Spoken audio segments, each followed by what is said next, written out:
जाने बुरा लगता मुस्तफा को वो मुसलमान बुरा लगता है जिसको मैं गुन तो कहलाने बुरा लगता है जिसको मैं गुन तो कहलाने बुरा लगता है और मुनाफिक इंसान दा क्या फायदा नाकस ईमान दा क्या फायदा ओ जेड़ी जिक्र अली विच बोले ना उस जबल जुबान वाह वाह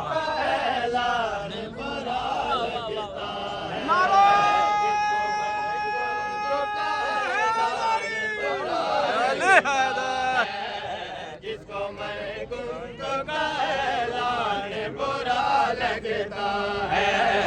जिसको मैं गुन तो कहलाने बुरा लगता है और कांदा मोर नहीं बने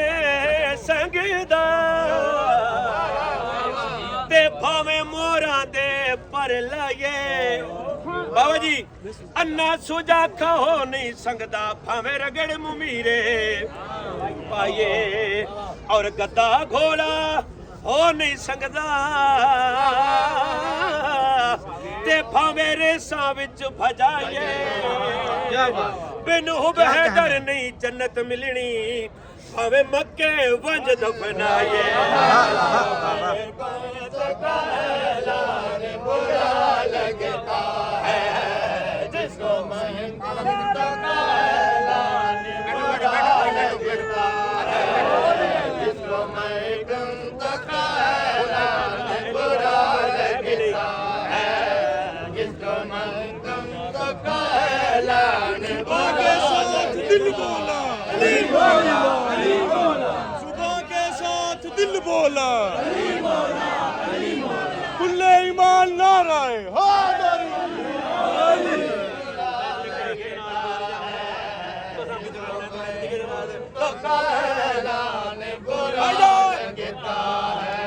और खुद को कहता है अली वाला मगर है भी नहीं खुद को कहता है अली मगर है भी नहीं और ए मुकसर तेरा ईमान बुरा लगता वाह वाह क्या कहने क्या बात है